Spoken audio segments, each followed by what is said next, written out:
அனைவருக்கும் வணக்கம். ஆளப்போவது யார்? கடந்த மாதம் 23ஆம் தேதி நடைபெற்ற தமிழ்நாடு சட்டமன்ற தேர்தலுக்கான வாக்கு எண்ணிக்கை 4ஆம் தேதி காலை எண்ணப்பட உள்ளது. 29ஆம் தேதி மேற்கு வங்க சட்டமன்றத்திற்கான 2ஆம் கட்ட வாக்குப்பதிவு முடிந்தவுடன் தேர்தலுக்கு பிந்தைய கருத்து கணிப்பு, அதாவது எக்ஸிட் போல் எனப்படும் பிற்கணிப்பு முடிவு வெளியானது. அதில் பல ஊடகங்கள் திமுக ஆட்சியை பிடிக்கும் என்றும், சில ஊடகங்கள் அதிமுக ஆட்சியை பிடிக்கும் என்றும், ஒரு ஊடகம் தாவேக ஆட்சியை பிடிக்கும் என்றும் 14 கருத்து கணிப்புகள் பல வகையில் கூறுகின்றன. உண்மையில் எந்த கட்சி ஆட்சியை பிடிக்கும், யாருக்கு எவ்வளவு வாக்கு விழுக்காடு கிடைக்கும் என்பது குறித்து இந்த பதிவில் பார்ப்போம். கடந்த 2021ஆம் ஆண்டு நடைபெற்ற சட்டமன்ற தேர்தலில் திமுக தான் ஆட்சியை பிடிக்கும் என்று கூறியிருந்தோம். அது அப்படியே நடந்தது. ஏறத்தாழ எத்தனை தொகுதிகள் பிடிக்கும் என்று கூட கூறியிருந்தோம். கிட்டத்தட்ட அந்த எண்ணிக்கையையே திமுக பெற்றது. நமது ஊடகம் எந்த கருத்து கணிப்பையும் நடத்தவில்லை. மக்களிடம் மைக்கை நீட்டி அவர்களை தர்ம சங்கடத்திலும் ஆழ்த்தவில்லை. பல்வேறு கருத்து கணிப்புகளை உள்வாங்கி மக்கள் மனநிலையையும் அறிந்து 40 ஆண்டு கால அரசியலை உற்று நோக்கி ஒவ்வொரு தேர்தலிலும் கணித்த தனிமனித அரசியல் பார்வையே இந்த கணிப்பு. இதுவரை நடந்த தேர்தல்களில் இந்த தேர்தல் ஒரு தனித்துவமான தேர்தல். 5 முனை அல்லது 6 முனை என்று கூட சொல்லலாம். முதல் அணி திமுக தலைமையிலானது, 2வது அணி அதிமுக தலைமையிலான அணி, 3வது நாம் தமிழர் கட்சியின் தனித்துவமான தனித்த போட்டி, 4வதாக நடிகர் விஜய் ஆரம்பித்த தமிழக வெற்றி கழகம், 5வது டாக்டர் ராமதாஸ் சசிகலா அணி, 6வதாக வேல்முருகன் தலைமையிலான தமிழக வாழ்வுரிமை கட்சி என 6 முனை போட்டி நடந்தது. நாம் தமிழர் கட்சியை சில ஊடகங்கள் கணக்கிலேயே எடுத்துக்கொள்ளவில்லை. மற்றவை என்ற அட்டவணையில் அக்கட்சியை அடக்குவது ஊடக தர்மம் அல்ல. காரணம், மக்களால் 8.22 விழுக்காடு வாக்கு செலுத்தப்பட்டு தேர்தல் ஆணையத்தால் அங்கீகரிக்கப்பட்ட அரசியல் கட்சியாக இருக்கும் ஒரு கட்சியை ஒரே அடியாக புறக்கணிப்பது கண்டனத்திற்கு உரியது. 2 ஆண்டுகளுக்கு முன்பு ஆரம்பிக்கப்பட்ட தமிழக வெற்றி கழகத்திற்கு தரும் முக்கியத்துவத்தை நாம் தமிழர் கட்சிக்கு தராமல் போவது அறமல்ல. ஒருவேளை தமிழக வெற்றி கழகம் நாம் தமிழர் கட்சியை விட அதிகமான வாக்கை இந்த தேர்தலில் பெறும் பட்சத்தில் வேண்டுமானால் நாம் தமிழர் கட்சியை 4ஆம் இடத்திற்கு தள்ளலாம். இப்போதைக்கு நாம் தமிழர் கட்சி 3வது இடத்திலேயே உள்ளது. இந்த தேர்தலில் யார் எவ்வளவு இடம் பெறுவார்கள் என்பதை விட யாருக்கு எவ்வளவு வாக்கு விழுக்காடு கிடைக்கும் என்கிற அளவிலேயே கணிக்கப்படுகிறது. அந்த வகையில் இப்போது 6வது அணியாகிய தமிழக வாழ்வுரிமை கட்சி மொத்த வாக்கு விழுக்காட்டில் 1 விழுக்காட்டுக்குள்ளேயே பெறும் என எதிர்பார்க்கப்படுகிறது. 5வது அணியாகிய டாக்டர் ராமதாஸ் சசிகலா கூட்டணி இரண்டும் சேர்ந்து 2 விழுக்காட்டிலிருந்து 3 விழுக்காடு வரை பெறலாம். இந்த தேர்தலில் நடிகர் விஜய்க்கு அவர்கள் ரசிகர்கள் மட்டுமல்ல, பெண்கள் மத்தியில் ஒரு வரவேற்பு இருப்பதை பார்க்க முடிந்தது. எந்த தேர்தலிலும் இல்லாத வாக்குப்பதிவில் விறுவிறுப்பு இந்த தேர்தலில் பார்க்க முடிந்தது. குறிப்பாக இளம் தலைமுறையினர் படையெடுத்து வந்து வாக்களித்தனர். அதன் விளைவாக இதுவரை இல்லாத அளவுக்கு 85 விழுக்காடு வரை வாக்குப்பதிவு இருந்தது. இந்த வாக்குப்பதிவின் உயர்வுக்கு SIR ஒரு காரணம் என்றால், 2வது காரணம் நடிகர் விஜய் என்பதை மறுக்க முடியாது. அதனால் இக்கட்சி 15 விழுக்காடு வரைக்கும் வாக்கு சதவீதத்தை பெறும் என கணிக்கப்படுகிறது. கொஞ்சம் கூடுதலாக போனால் 20 விழுக்காட்டுக்கு மேல் வாய்ப்பில்லை. 3வது இடத்தில் நாம் தமிழர் கட்சி. விஜய் மட்டும் தனி கட்சி ஆரம்பிக்காமல் இருந்திருந்தால் இந்த தேர்தலில் நாம் தமிழர் கட்சிக்கு ஒரு பெரிய ரோல் இருந்திருக்கும். 2 திராவிட கட்சிகளுக்கும் மாற்றாக பெரிய அளவுக்கு விஸ்வரூபம் எடுத்திருக்கும். அப்படி விஸ்வரூபத்தை எடுக்க விடாமல் 2021ஆம் ஆண்டு தேர்தலில் நடிகர் கமல்ஹாசன் வாக்குகளை பிரித்தார். இப்போது விஜய் வாக்குகளை பிரிக்கிறார். தமிழ்நாட்டில் தமிழ் தேசியம் தலையெடுத்து விடக்கூடாது என்பதற்காக தமிழ்நாட்டில் உள்ள 2 கழகங்களோ அல்லது மத்தியில் உள்ள காங்கிரஸ் அல்லது பாஜக ஆகிய 2 கட்சிகளோ அவ்வப்போது நடிகர்களை இறக்கிவிட்டு தமிழ் தேசியத்திற்கு தடைக்கற்கள் ஏற்படுத்தி வருகிறார்களோ என்று கூட எண்ண தோன்றுகிறது. 2031ஆம் ஆண்டு நடைபெறும் சட்டமன்ற தேர்தலுக்கு அப்போது ஏதாவது ஒரு நடிகர் கட்சி ஆரம்பித்தால் இந்த கூற்று உறுதிப்படுத்தப்படும். கட்சிகள் அளித்த தேர்தல் வாக்குறுதிகளில் நாம் தமிழர் கட்சியின் வாக்குறுதிகள் மிகவும் தனித்துவமானவை. மக்களை அது ஈர்த்தது. என்றாலும் நடிகர் விஜய் வருகையால் மக்களின் கவனம் தமிழக வெற்றி கழகத்திற்கு பின்னர் சென்றது. இதனால் நாம் தமிழர் கட்சிக்கு சிறு சறுக்கல் ஏற்பட்டுள்ளது என்பதை மறுக்க முடியாது.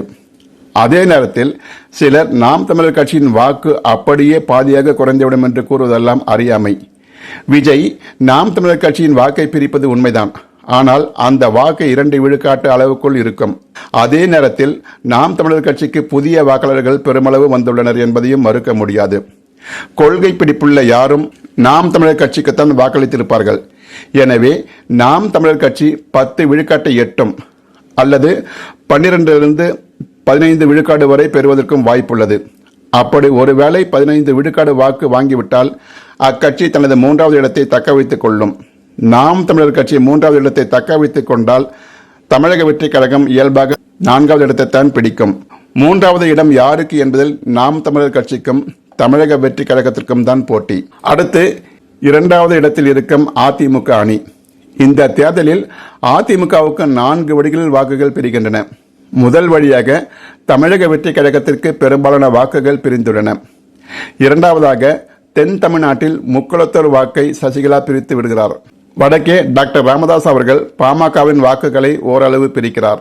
4வதாக அதிமுக பாஜகவோடு கூட்டணி வைத்துள்ளதால் சிறுபான்மையினராக கூறப்படுகின்ற கிறிஸ்தவர்கள் மற்றும் இஸ்லாமியர்களின் வாக்குகளில் எம்ஜிஆர் ஜெயலலிதா காலத்தை தீவிர பற்று கொண்டவர்களின் வாக்கை தவிர மற்ற வாக்குகள் பெரும்பாலும் அதிமுகவுக்கு கிடைக்காமல் போகும்.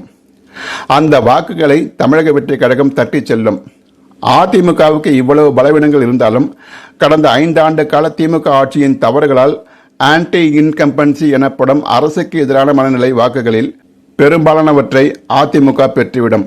பெரும்பாலான மக்களின் மனநிலை திமுகவுக்கு மாற்று அதிமுக தான் என்கிற அளவிலேயே உள்ளது. இது அதிமுகவுக்கான சாதகமான அம்சமாக பார்க்கப்படுகிறது. அந்த வகையில் அதிமுக ஆட்சி அமைப்பதற்கான வாய்ப்புகள் இருக்கின்றன.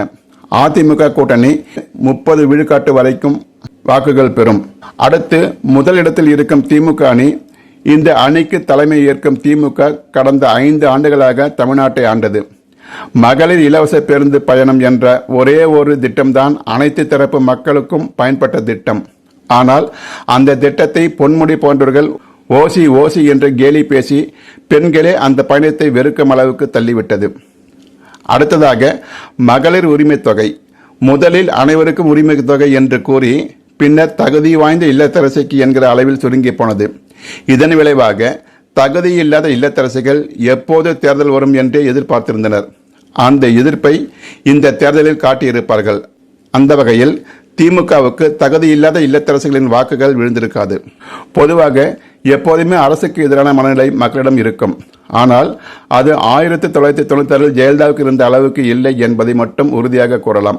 எனவே இந்த தேர்தலில் திமுக அணியும் 30 விழுக்காட்டு வாக்குகளை பெற்று முதல் இடம் அல்லது 2வது இடத்தை பிடிக்கும். திமுக அதிமுக 2 கட்சிக்கும் 5 விழுக்காடு அளவுக்குள் தான் ஆட்சி அமைப்பதற்கான வாக்கு வித்தியாசம் இருக்கும். அந்த 5 விழுக்காட்டை எந்த கட்சி எடுக்கிறதோ அந்த கட்சியே ஆட்சி அமைக்கும். அது திமுகவா அதிமுகவா என்பது மே 4ஆம் தேதி மதியத்திற்குள் தெரிந்துவிடும். ஒருவேளை எந்த கட்சிக்கும் அறுதி பெரும்பான்மை கிடைக்காமல் தொங்கு சட்டமன்றம் அமைவதற்கும் வாய்ப்புகள் உள்ளதாகவே கணிக்கப்படுகிறது. ஆனால் அது மிக அரிதாகவே நடக்க வாய்ப்புள்ளது. இதுவரை சொன்ன கணிப்புகளை மீண்டும் பார்ப்போம். அதிமுக அணி 26 30 விழுக்காடு வாக்குகள் பெறும். திமுக கூட்டணி 27 முதல் 30 விழுக்காடு வாக்குகளை பெறும். நாம் தமிழர் கட்சி 10 முதல் 12 விழுக்காடு வாக்குகளை பெறும்.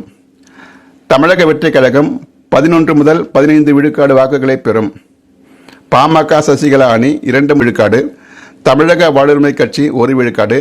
நோட்டா மற்றும் சுயேட்சை 1 விழுக்காடு. இங்கு நாம் குறைந்தபட்ச வாக்குகளையே கணக்கில் எடுத்துள்ளோம். அவை அனைத்தையும் கூட்டினால் 80 விழுக்காடு வாக்குகள் வருகின்றன. மீதமுள்ள 5 விழுக்காடு வாக்கை யார் அதிகமாக பெறுகிறார்களோ அவர்களே ஆட்சி அமைப்பார்கள். இந்த 5 விழுக்காடு வாக்கை யார் பெறுவார்கள் என்பதுதான் இப்போதைய கேள்விக்குறி. திமுக எடுத்தால் 30 35 விழுக்காட்டுடன் ஆட்சி அமைக்கும். ஒருவேளை அதிமுக அணி எடுத்தால் அந்த அணியும் 30 35 விழுக்காட்டுடன் ஆட்சியை அமைக்கும். இவை அனைத்துமே ஒரு தோராய கணக்கீடுதான். இதில் ஒரு சில விழுக்காடு வாக்குகள் வேண்டுமானால் வித்தியாசம் வரலாம். ஆனால் கிட்டத்தட்ட இந்த அளவிலே தான் தேர்தல் முடிவு இருக்கும். வாக்கு விழுக்காட்டின் அடிப்படையிலேயே இதனை கணித்திருப்பதால் எந்த கட்சி எவ்வளவு இடங்களை பெறும் என்பதனை உறுதியாக கணிக்க இயலவில்லை. ஒருவேளை விஜய் கட்சி ஆரம்பிக்காமல் இருந்திருந்தால் நாம் ஓரளவுக்கு எந்த கட்சி எவ்வளவு இடங்களை பெறும் என்பதனை கணித்திருப்போம். 2026ஆம் ஆண்டு நாம் கணித்தபடியே அப்போதைய முடிவு அமைந்திருந்தது. அதுபோலவே இப்போதும் இந்த கணிப்பை ஒட்டியே முடிவுகள் அமையும் என்று எதிர்பார்க்கிறோம். இதை தாண்டி விஜய் ஆட்சி அமைப்பார் என்பதெல்லாம் அதீத எதிர்பார்ப்பு. மேற்சொன்ன அளவில் முடிவு அமையாமல் ஒருவேளை இதற்கு மாறாக முடிவு அமைந்தால் நாம் இன்னும் அரசியல் படத்தை துல்லியமாக கற்க வேண்டும் என்பதை ஒப்புக்கொள்கிறோம். நன்றி, வணக்கம்.